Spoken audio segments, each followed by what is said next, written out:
In speaking about the women of India, ladies and gentlemen, I feel that I will talk about my mothers and sisters in India to the women of another race, many of whom have been like mothers and sisters to me. But though, unfortunately, within very recent times, there have been mouths only to curse the women of our country, I have found that some bless them too. I have found such noble souls in this nation as Mrs. Bull and Miss Farmer and Miss Willard, and that wonderful representative of the highest aristocracy of the world, whose life reminds me of that man of India 600 years before the birth of Christ, who gave up his throne to mix with the people. Lady Henry Somerset has been a revelation to me. I become bold when I find such noble souls who will not curse, whose mouths are full of blessing for me, my country, our men and women, and whose hands and hearts are ever ready to do service to humanity. I first intend to take a glimpse into times past of Indian history, and we will find something unique. All of you are aware, perhaps, that you Americans and we Hindus and this lady from Iceland, Magnusson, are the descendants of one common ancestry known as Aryans. Above all, we find three ideas wherever the Aryans go: the village community, the rights of women, and a joyful religion. The first idea is the system of village communities, as we have just heard from Mrs. Bull concerning the North. Each man was his own lord and owned the land. All these political institutions of the world we now see are the developments of those village systems. As the Aryans went over to different countries and settled, certain circumstances developed this institution, others that. The next idea of the Aryans is the freedom of women. It is in the Aryan literature that we find women in ancient times taking the same share as men, and in no other literature of the world. Going back to our Vedas, they are the oldest literature the world possesses and are composed by your and my common ancestors. Their oldest portion is composed of hymns, and these hymns are to the gods whom the Aryans worshipped. I may be pardoned for using the word gods. The literal translation is the bright ones. These hymns are dedicated to fire, to the sun, to Varuna, and other deities. The titles run, "Such and such a sage composed this verse dedicated to such and such a deity." In the 10th chapter comes a peculiar hymn, for the sage is a woman, and it is dedicated to the one God who is at the background of all these gods. All the previous hymns are spoken in the third person, as if someone were addressing the deities. But this hymn takes a departure.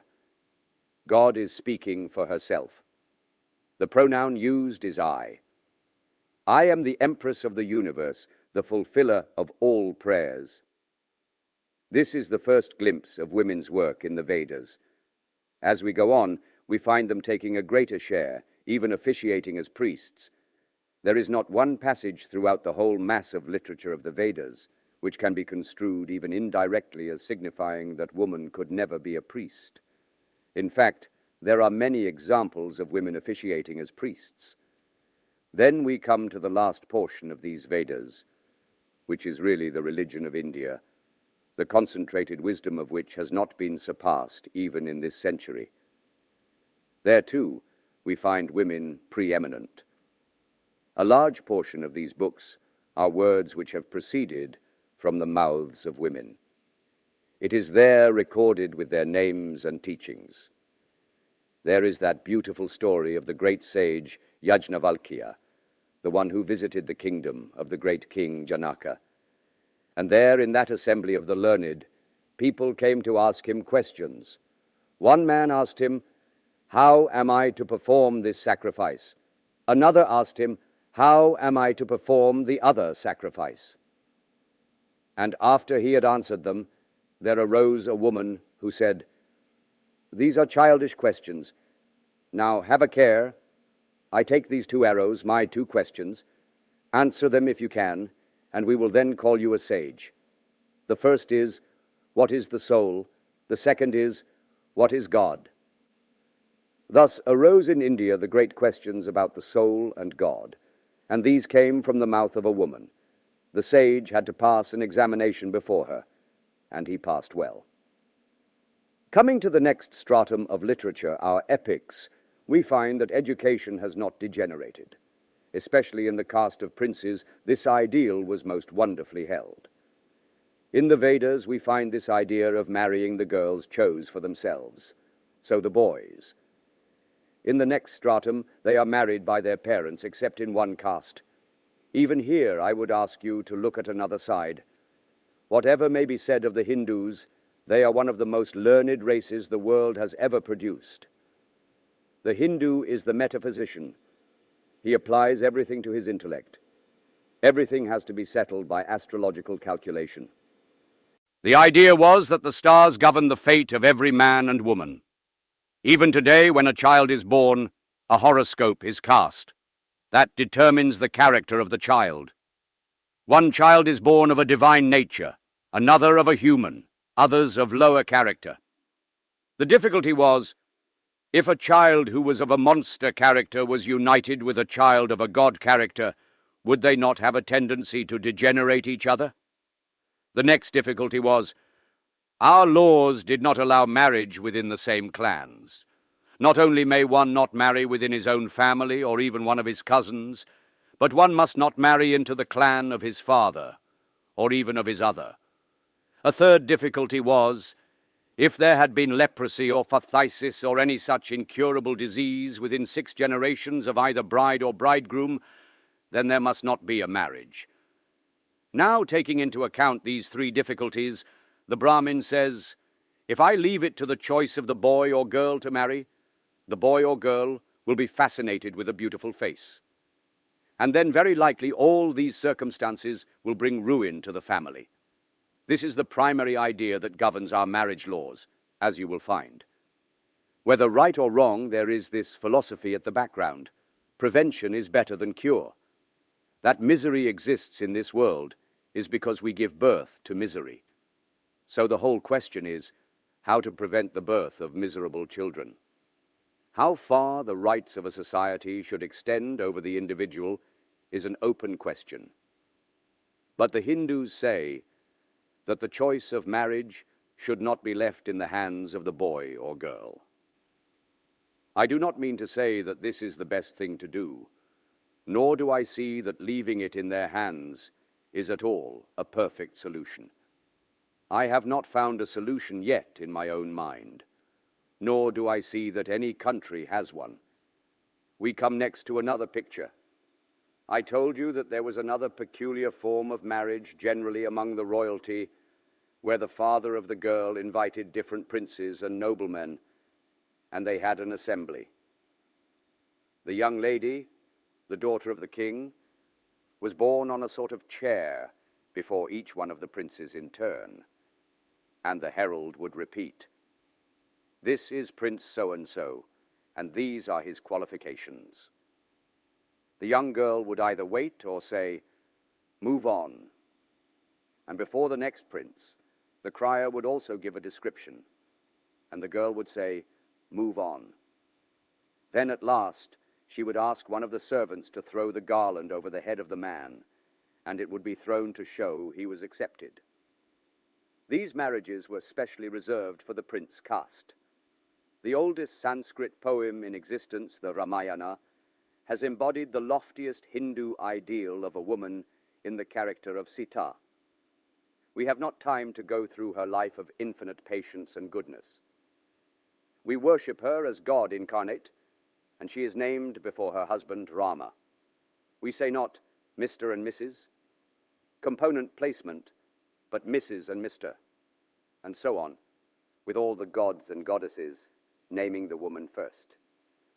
There is another peculiar conception of the Hindu. Those who have been studying with me are aware that the central conception of Hindu philosophy is of the absolute. That is the background of the universe. This absolute being, of whom we can predicate nothing, has its powers spoken of as she.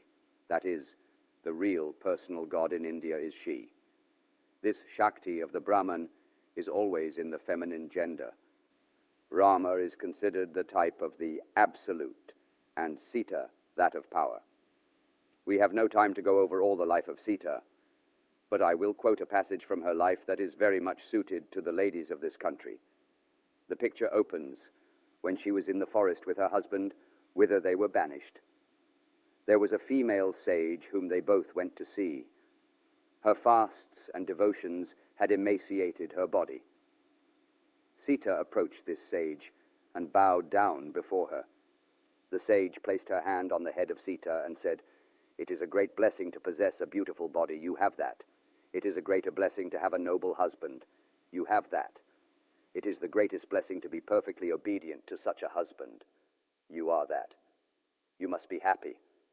Sita replied, "Mother, I am glad that God has given me a beautiful body, and that I have so devoted a husband. But as to the third blessing, I do not know whether I obey him or he obeys me.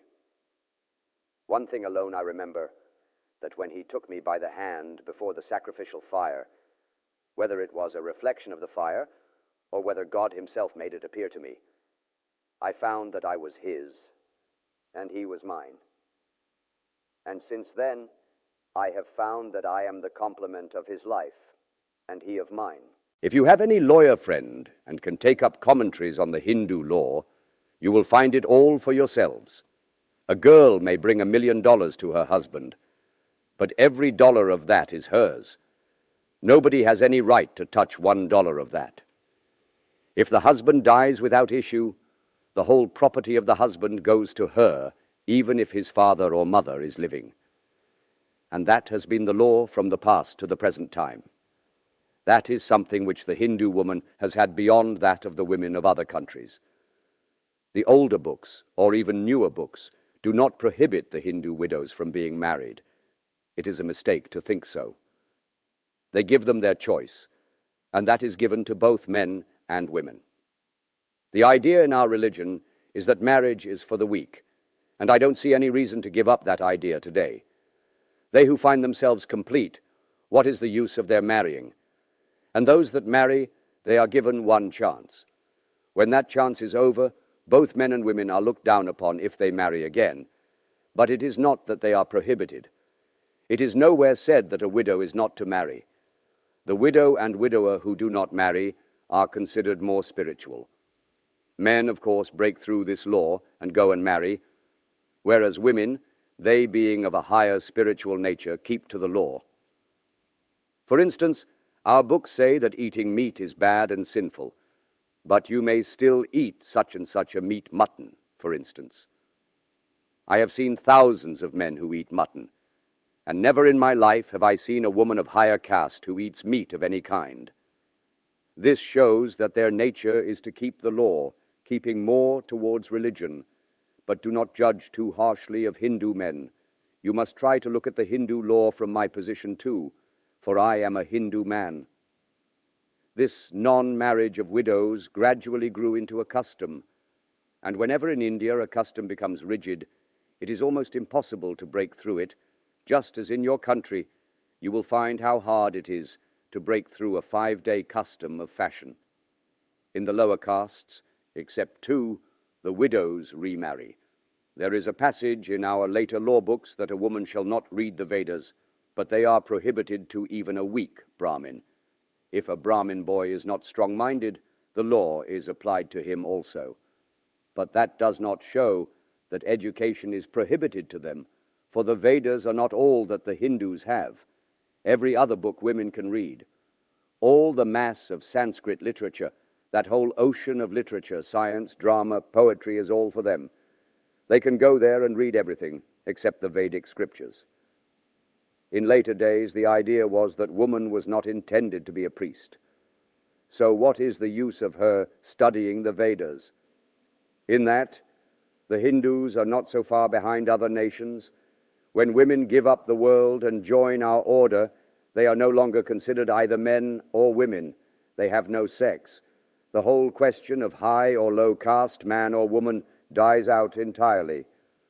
Whatever I know of religion, I learned from my master, and he learned it of a woman.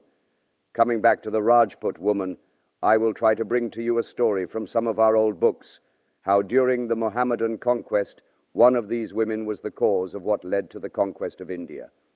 A Rajput prince of Kanauj, a very ancient city, had a daughter. She had heard of the military fame of Prithvi Raj, king of Ajmer and Delhi, and all his glory, and she was in love with him.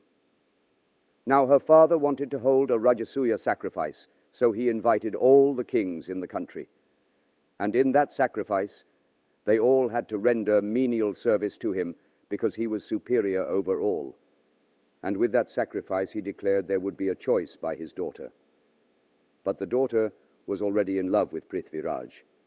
He was very mighty and was not going to acknowledge loyalty to the king, her father, so he refused the invitation. Then the king made a golden statue of Prithvi Raj and put it near the door. He said that that was the duty he had given him, to perform that of a porter.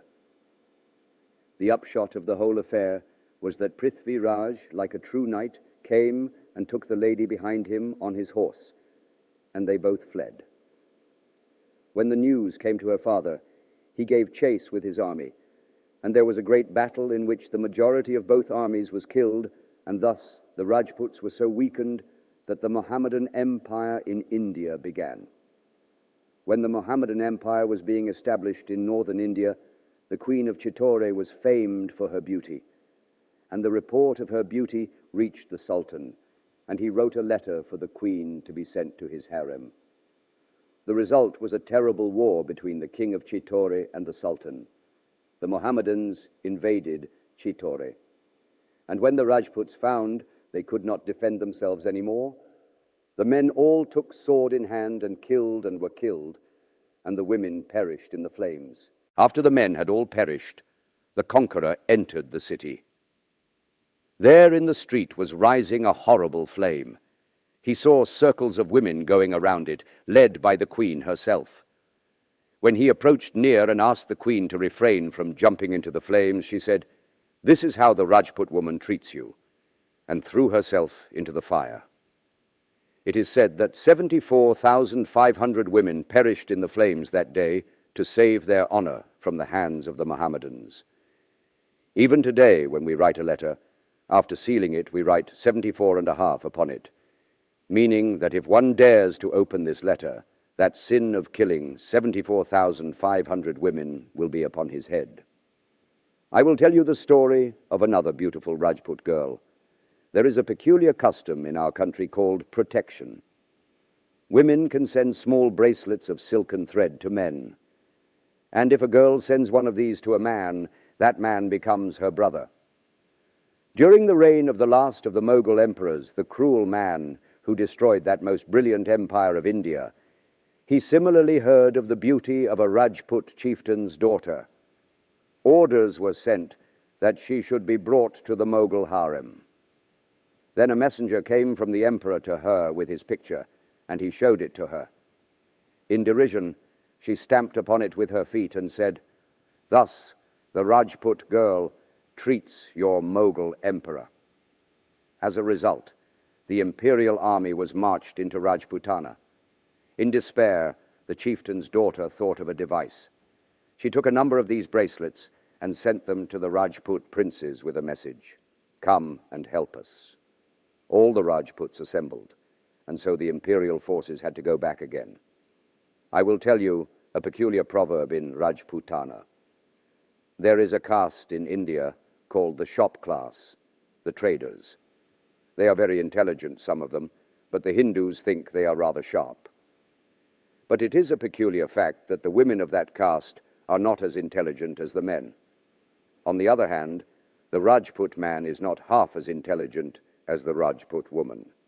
The common proverb in Rajputana is, "The intelligent woman begets the dull son, and the dull woman begets the sharp son."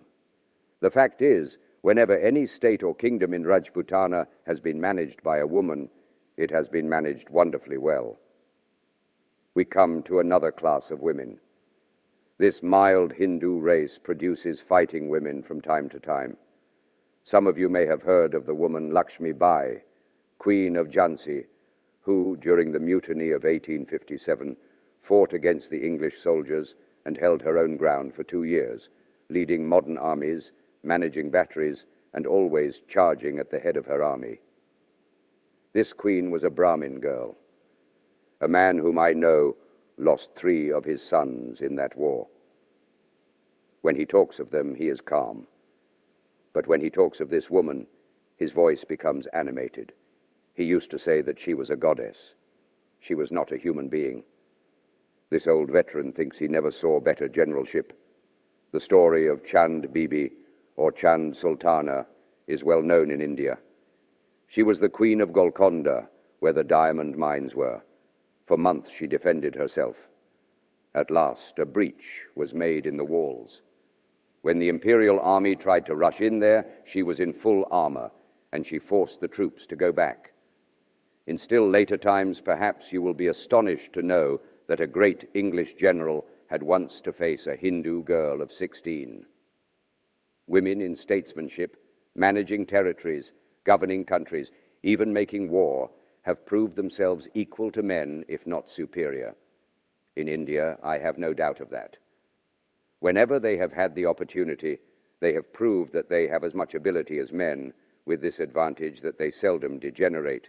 They keep to the moral standard, which is innate in their nature, and thus, as governors and rulers of their state, they prove, at least in India, far superior to men. John Stuart Mill mentions this fact. Even at the present day, we see women in India managing vast estates with great ability. There were 2 ladies where I was born who were the proprietors of large estates and patronesses of learning and art, and who managed these estates with their own brains and looked to every detail of the business. Each nation, beyond a general humanity, develops a certain peculiarity of character, so in religion, so in politics, so in the physical body, so in mental habitude, so in men and women, so in character. One nation develops one peculiarity of character, another takes another peculiarity. Within the last few years, the world has begun to recognize this. The very peculiarity of Hindu women, which they have developed, and which is the idea of their life, is that of the mother. If you enter a Hindu's home, you will not find the wife to be the same equal companion of the husband as you find her here. But when you find the mother, she is the very pillar of the Hindu home. The wife must wait to become the mother, and then she will be everything. If one becomes a monk, his father will have to salute him first because he has become a monk and is therefore superior to him. But to his mother, he, monk or no monk, will have to go down on his knees and prostrate himself before her. He will then put a little cup of water before her feet, she will dip her toe in it, and he will have to drink of it. A Hindu son gladly does this 1,000 times over again. Where the Vedas teach morality, the first words are, "Let the mother be your God," and that she is. When we talk of woman in India, our idea of woman is mother. The value of women consists in their being mothers of the human race. That is the idea of the Hindu. I have seen my old master taking little girls by the hands, placing them in a chair and actually worshipping them, placing flowers at their feet and prostrating himself before these little children because they represented the mother God. The mother is the God in our family. The idea is that the only real love that we see in the world, the most unselfish love, is in the mother always suffering, always loving. And what love can represent the love of God more than the love which we see in the mother? Thus the mother is the incarnation of God on earth to the Hindu. That boy alone can understand God who has been first taught by his mother. I have heard wild stories about the illiteracy of our women. Till I was a boy of 10, I was taught by my mother. I saw my grandmother living and my great-grandmother living, and I assure you that there never was in my line a female ancestor who could not read or write, or who had to put her mark on a paper. If there was a woman who could not read or write, my birth would have been impossible. Caste laws make it imperative. So these are wild stories, which I sometimes hear, such as the statement that in the Middle Ages reading and writing were taken away from Hindu women.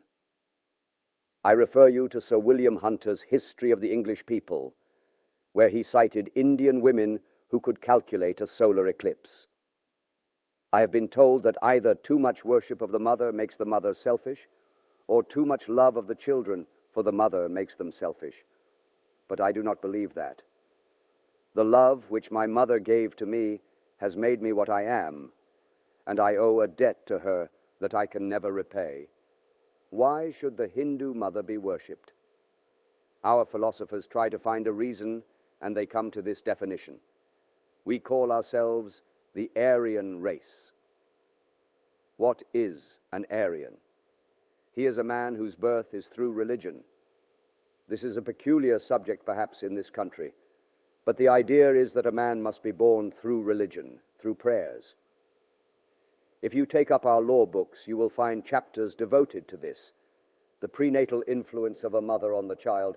I know that before I was born, my mother would fast and pray and do hundreds of things which I could not even do for 5 minutes. She did that for 2 years. I believe that whatever religious culture I have, I owe to that. It was consciously that my mother brought me into the world to be what I am. Whatever good impulse I have was given to me by my mother, and consciously, not unconsciously. A child materially born is not an Aryan. The child born in spirituality is an Aryan. For all this trouble, because she has to make herself so pure and holy in order to have pure children, she has a peculiar claim on the Hindu child, and the rest is the same with all other nations. She is so unselfish. But the mother has to suffer most in our families. The mother has to eat last. I have been asked many times in your country why the Hindu husband does not sit with his wife to eat, if the idea is, perhaps, that the husband thinks she is too low a being. This explanation is not at all right. You know, a hog's hair is thought to be very unclean. A Hindu cannot brush his teeth with the brushes made of it, so he uses the fiber of plants. Some traveler saw one Hindu brushing his teeth with that, and then wrote that a Hindu gets up early in the morning and gets a plant and chews it and swallows it. Similarly, some have seen the husband and wife not eating together and have made their own explanation. There are so many explainers in this world, and so few observers, as if the world is dying for their explanations. That is why I sometimes think the invention of printing was not an unmixed blessing. The real fact is, just as in your country, many things must not be done by ladies before men, so in our country, the fact is that it is very indecorous to munch and munch before men. If a lady is eating, she may eat before her brothers, but if the husband comes in, she stops immediately, and the husband walks out quickly. We have no tables to sit at, and whenever a man is hungry, he comes in and takes his meal and goes out. Do not believe that a Hindu husband does not allow his wife to sit at the table with him. He has no table at all. The first part of the food, when it is ready, belongs to the guests and the poor. The second, to the lower animals. The third, to the children. The fourth, to the husband. And last comes the mother. How many times I have seen my mother going to take her first meal when it was 2:00. We took ours at 10, and she at 2, because she had so many things to attend to. For example, someone knocks at the door and says, "Guest," and there is no food except what was for my mother. She would give that to him willingly and then wait for her own. That was her life, and she liked it. And that is why we worship mothers as gods. I wish you would like less to be merely petted and patronized and more to be worshipped. You, a member of the human race. The poor Hindu does not understand that inclination of yours. But when you say, "We are mothers and we command," he bows down. This is the side then that the Hindus have developed. Going back to our theories, people in the West came about 100 years ago to the point that they must tolerate other religions. But we know now that toleration is not sufficient toward another religion. We must accept it. Thus, it is not a question of subtraction, it is a question of addition. The truth is the result of all these different sides added together. Each of all these religions represents one side, the fullness being the addition of all these. And so in every science, it is addition that is the law. Now the Hindu has developed this side. But will this side be enough? Let the Hindu woman, who is the mother, become the worthy wife also, but do not try to destroy the mother. That is the best thing you can do. Thus you get a better view of the universe instead of going about all over the world, rushing into different nations and criticizing them and saying, "The horrid wretches all fit to be barbecued for eternity." If we take our stand on this position that each nation under the Lord's will is developing one part of human nature, no nation is a failure. So far, they have done well. Now they must do better. Instead of calling the Hindus heathens, wretches, slaves, go to India and say, "So far your work is wonderful, but that is not all. You have much more to do. God bless you that you have developed this side of woman as a mother. Now help the other side, the wife of men."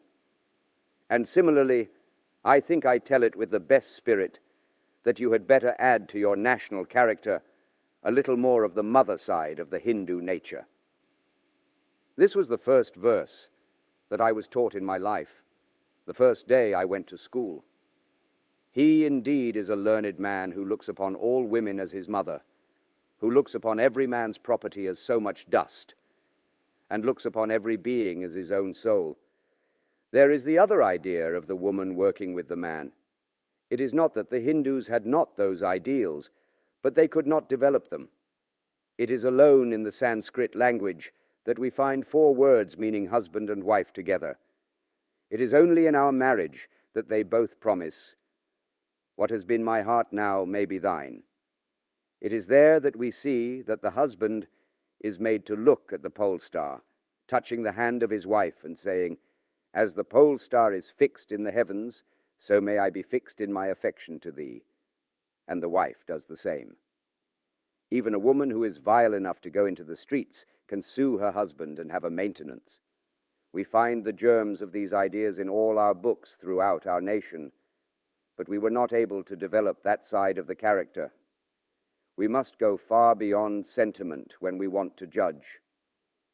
We know it is not emotion alone that governs the world, but there is something behind emotion. Economic causes, surrounding circumstances, and other considerations enter into the development of nations. It is not in my present plan to go into the causes that develop woman as wife. So in this world, as each nation is placed under peculiar circumstances and is developing its own type, the day is coming when all these different types will be mixed up, when that vile sort of patriotism, which means rob everybody and give to me, will vanish. Then there will be no more one-sided development in the whole world, and each one of these nations will see that they had done right. Let us now go to work and mix the nations up together, and let the new nation come. Will you let me tell you my conviction? Much of the civilization that comprises the world today has come from that one peculiar race of mankind, the Aryans. Aryan civilization has been of 3 types: the Roman, the Greek, the Hindu.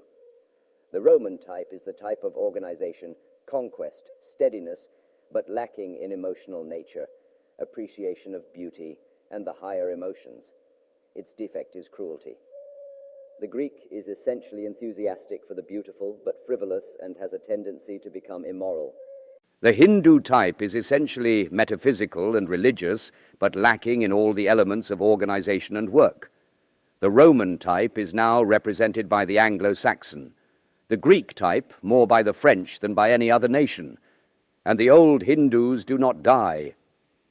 Each type has its advantage in this new land of promise. They have the Romans' organization, the power of the Greeks' wonderful love for the beautiful, and the Hindus' backbone of religion and love of God. Mix these up together and bring in the new civilization. And let me tell you, this should be done by women.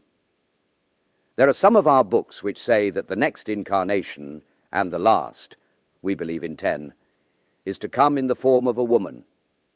We see resources in the world yet remaining, because all the forces that are in the world have not come into use. The hand was acting all this time while other parts of the body were remaining silent. Let the other parts of the body be awakened, and perhaps in harmonious action all the misery will be cured. Perhaps in this new land, with this new blood in your veins, you may bring in that new civilization, and perhaps through American women. As to that ever-blessed land which gave me this body, I look back with great veneration and bless the merciful being who permitted me to take birth in that holiest spot on earth. When the whole world is trying to trace its ancestry from men distinguished in arms or wealth, the Hindus alone are proud to trace their descent from saints. That wonderful vessel which has been carrying for ages men and women across this ocean of life may have sprung small leaks here and there, and of that too the Lord alone knows how much is owing to themselves, and how much to those who look down with contempt upon the Hindus. But if such leaks there are, I, the meanest of her children, think it my duty to stop her from sinking, even if I have to do it with my life. And if I find that all my struggles are in vain, still, as the Lord is my witness, I will tell them with my heartfelt benediction, my brethren, you have done well, nay, better than any other race could have done under the same circumstances. You have given me all that I have. Grant me the privilege of being at your side to the last, and let us all sink together.